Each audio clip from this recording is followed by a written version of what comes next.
szkoda, bardzo szkoda.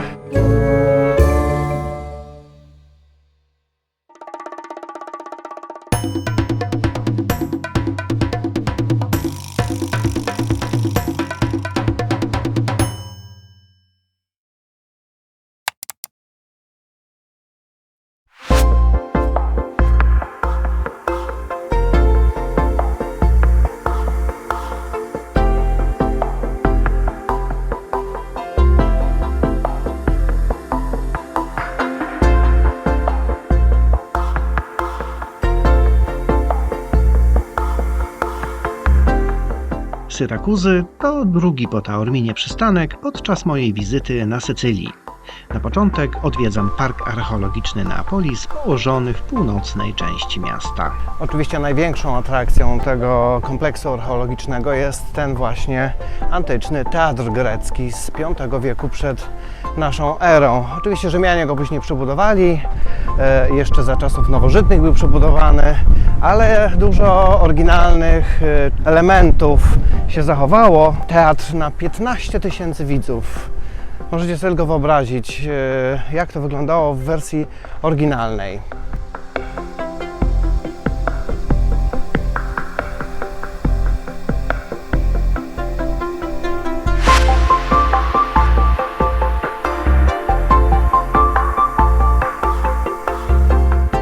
Cały kompleks parku archeologicznego to nie tylko teatr grecki, ten antyczny, ale też różne grobowce i różne wykute w skale groty i właśnie, żeby wejść do takiej groty, to trzeba na głowę wsadzić kask, bo faktycznie coś tutaj może odpaść z góry.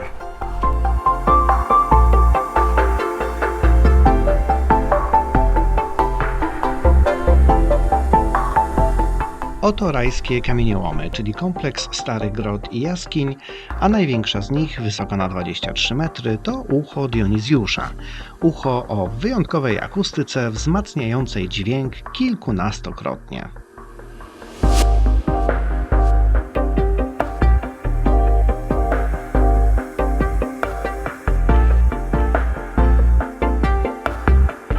Neapolis była jedną z 5 dzielnic Syrakus i jednocześnie ich stolicą kulturalną.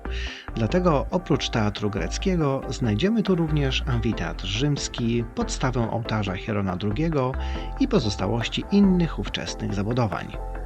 Po drodze na Stare Miasto mam okazję zobaczyć jeszcze bardzo ciekawą architektonicznie świątynię.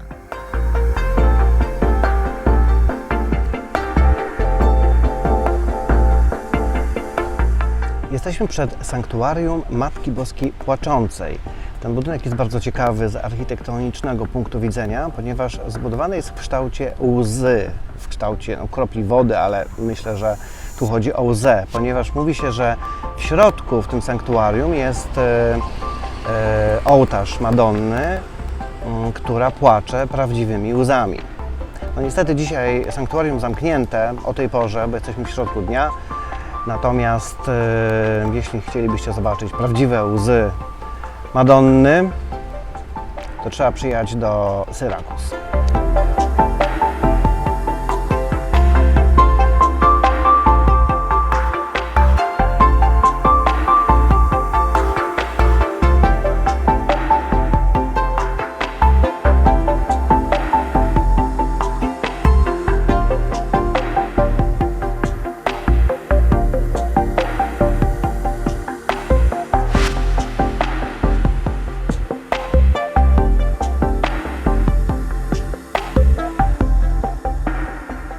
Wysiadając na stacji kolejowej w Syrakuzach możecie się nieźle zdziwić, bo miasto wygląda po prostu no nieciekawie i aż trudno uwierzyć w to, że kiedyś była to potęga i bardzo znaczące miasto pod kątem obrony, pod kątem kultury, a dzisiaj miasto jest, mówiąc krótko, no nieciekawe.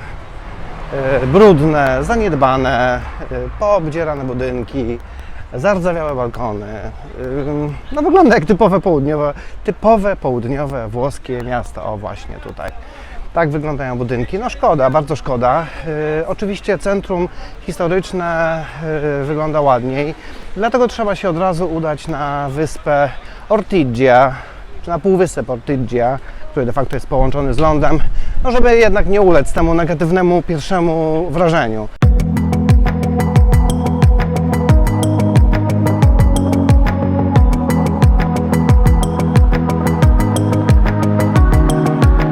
Jeżeli zdecydujecie się najpierw odwiedzić Stare Miasto, a później Teatr Grecki, no to właśnie przyjdziecie z tej strony, tą główną ulicą, która przeprowadzi Was przez most prosto na wyspę czy półwysep Ortigia, gdzie znajduje się to właściwe Stare Miasto.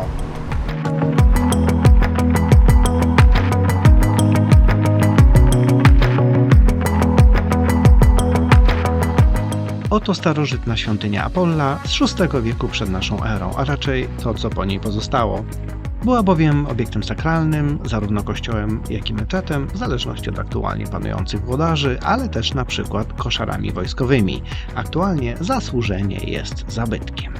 Pierwszym placem, na który się wejdzie prosto z mostu Umbertino, jest plac, na którym stoi świątynia Apolla, właściwie ruiny tej świątyni Apolla. A z tego placu pójdziemy teraz do katedry i na plac katedralny. A teraz mała mapka. Tutaj mamy tak, jak przyjedziecie na dworzec kolejowy, to trzeba iść wzdłuż prosto taką Corso Umberto Primo i tą Corso Umberto Primo dochodzimy do mostu Umbertino i zaraz później wchodzimy bezpośrednio na plac, gdzie są ruiny świątyni Apolla. I dalej pójdziemy wzdłuż tutaj tymi uliczkami, wzdłuż tego półwyspu, przysiądę, aż do placu katedralnego i zobaczymy katedrę. Jeżeli się uda, to jeszcze pójdziemy zobaczyć tutaj to Fonte Arteusa, może ten pasaż po tej stronie i na końcu jeszcze fortyfikacje. No i to by było chyba na tyle. Może nam się uda obejść dookoła. Zobaczymy, ile będziemy mieli czasu, więc kontynuujemy wycieczkę po Starym Mieście.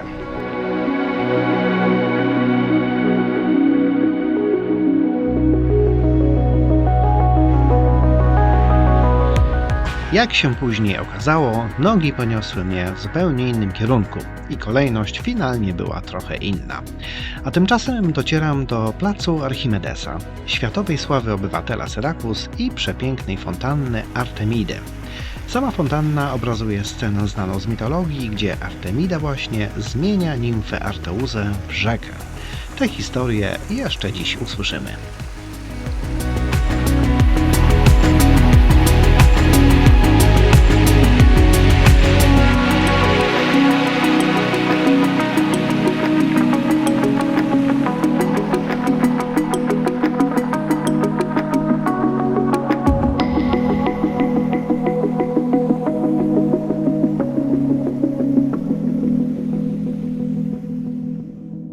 Stare Miasto w Syrakuzach to jest zupełnie inna bajka. Czyli przyjeżdżając tutaj do miasta trzeba natychmiast lecieć na Ortigię, ponieważ no tutaj jest pięknie, po prostu pięknie.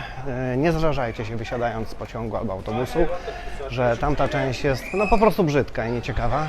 Tu jest bardzo ładnie, dużo odnowionych budynków, kawiarenek, sklepików, pamiątek i w ogóle taki fajny klimat.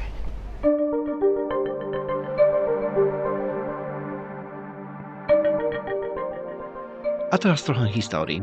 Syrakuzy powstały w 734 roku przed naszą erą jako kolonia antycznych Greków. To oni zbudowali wyspę Ortigię i połączyli ją z lądem. Miasto przez wieki prężnie się rozwijało handlowo, obronnie i kulturalnie, a nawet zyskiwało miano na tamte czasy modnego. Było podbijane przez Rzymian, Arabów, Normanów i Aragończyków, a nawet zniszczone trzęsieniem ziemi w XVII wieku. Ale przetrwało i wiele oryginalnych budynków można podziwiać do dziś. Dlatego najlepiej zgubić się w wąskich uliczkach i po prostu chłonąć specyficzną atmosferę Starego Miasta.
uliczkami Starego Miasta i lawirując między samochodami stojącymi i jeżdżącymi, bo co chwilę trzeba się usuwać, dojdziemy na kraniec Cypla, na którym znajduje się zamek, właściwie fortyfikacja, Castello Maniace.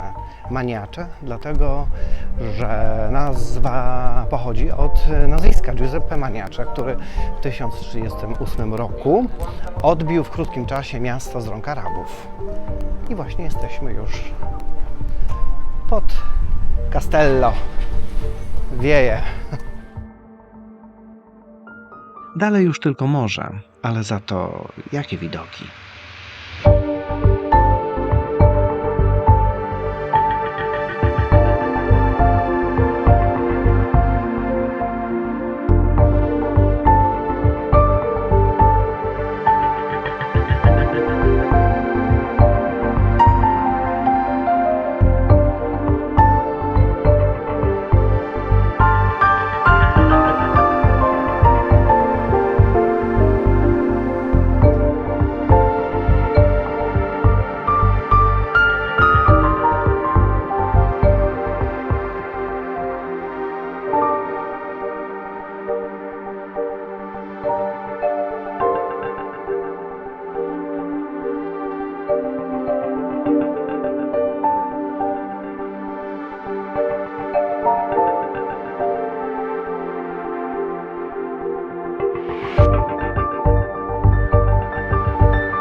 Już po 17, a dla tych, którzy lubią oglądać zachody słońca, najlepsze miejsce to jest właśnie teraz po tej stronie, dlatego tutaj już się otwierają powoli knajpeczki.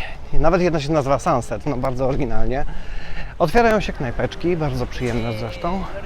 Prawdopodobnie będzie tutaj mnóstwo ludzi podziwiających zachód słońca. Podobno jest to najbardziej romantyczne miejsce na tej Ortigi, w tej części Syrakus.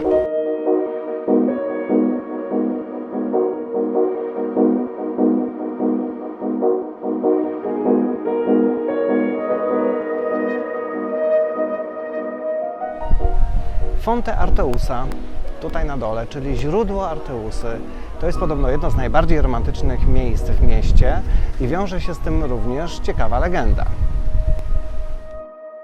Mitologia głosi, że była sobie nimfa Arteuza i miała dość natrętnego absztyfikanta, boga rzeki Alfejosa, który gonił tu za nią aż z dalekiej Grecji. Gdy nie miała już gdzie uciekać, poprosiła swą boginię Artemidę, by zamieniła ją w źródło. Alfejos zaś zmieszał się z nią swą własną wodą i tak powstało źródło Arteuzy, a w dodatku słodkowodne i otoczone papirusem. Romantyczne, prawda?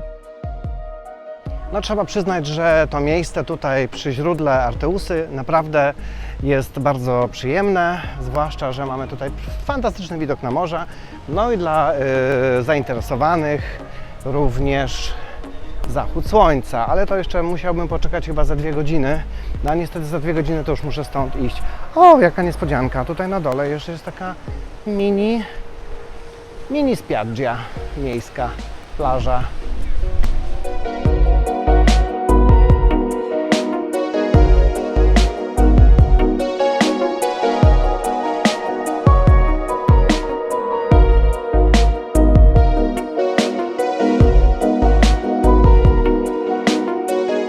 Mitologia mitologią, ale wróćmy w labirynt wąskich uliczek, gdzie wieczorem wraca życie, otwierają się sklepy, bary i restauracje, a z każdego przyświtu można łapać ostatnie promienie słońca.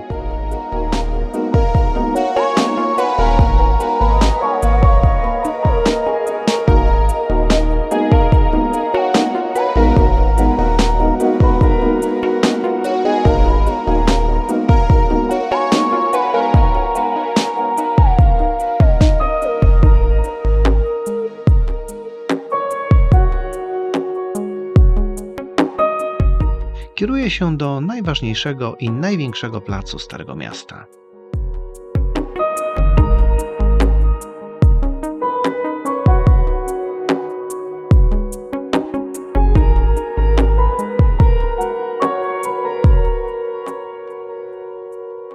Jesteśmy na placu katedralnym, a za moimi plecami katedra, czyli Duomo. Katedra ma bardzo ciekawą historię, ponieważ powstała w miejscu greckiej świątyni Ateny z V wieku przed naszą erą. No ale oczywiście została przebudowana wiele razy przez Rzymian później, chociaż zostały pewne elementy również antyczne greckie. Na placu katedralnym fascynuje mnie jednolitość kolorów. Teraz, w popołudniowym świetle zachodzącego słońca, wygląda po prostu niesamowicie. Resztki światła odbijają się i załamują na każdym fragmencie tych przepięknych, barokowych, ale też i budynków z innych epok, dając wrażenie wyjątkowej harmonii. Na placu znajduje się też Pałac Biskupi i Opactwo Świętej Łucji, ale ja zaglądam do katedry.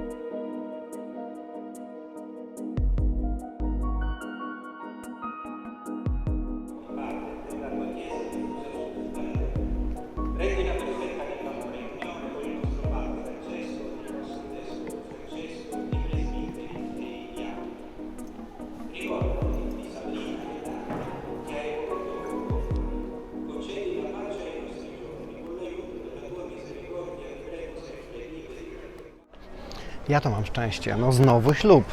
No ale wszystkim młodym życzę wszystkiego najlepszego. Felice vita, dolce vita. No właśnie, dolce vita. Ja nie wiem, jak Włosi to robią, ale to po prostu się tutaj udziela. Tym bardziej szkoda, że muszę już wracać. Żegnamy Syrakuzy, mam nadzieję, że podobało Wam się. Miasto jest bardzo zróżnicowane. Może sprawiać wrażenie takiego zaniedbanego na początku, ale nie zrażajcie się. Trzeba od razu uciekać na Stare Miasto, bo to jest naprawdę bardzo ładnie i klimatycznie. Dużo rzeczy do obejrzenia, dużo historii, no i bardzo fajny klimat.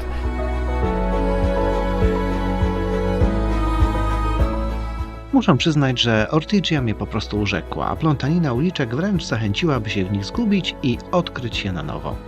Jak tu nie lubić takiego klimatu, połączonego z lekkim nieładem i chaosem? Muszę się tylko nauczyć przestać działać szybko, gdy tutaj wszystko robi się wolniej, ale za to jest czas, by celebrować każdą chwilę i mieć czas na życie, bo to po prostu la dolce vita, czyli mniej więcej po włosku life mode on.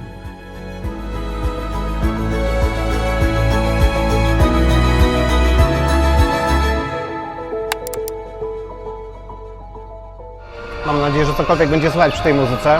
Moi drodzy, bardzo Wam dziękuję za wspólną wycieczkę po Syrakuzach. To było jedno z 3 miast, które odwiedziłem tym razem, oprócz Katanii i Taorminy. Mój pierwszy raz na Sycylii, bardzo mi się podobało. Mam nadzieję, że Wam się również podobało to, co Wam pokazałem. Oczywiście jest to tylko mała część tego, co można tutaj zobaczyć. Następnym razem trzeba wynająć samochód i objechać wyspę dookoła, bo naprawdę tutaj się nie można nudzić. A ja kończę dzień zimną kawą, Caffè Freddo, i na Arancini jest zawsze dobry czas. A jeszcze do tego granita, tak? Chyba to się granita, tak. Czyli taki zamrożony sok z cytryny, orzeźwiający. Wszystkiego dobrego, trzymajcie się, Life Mode On i do zobaczenia w kolejnych trasach. Ciao, arrivederci.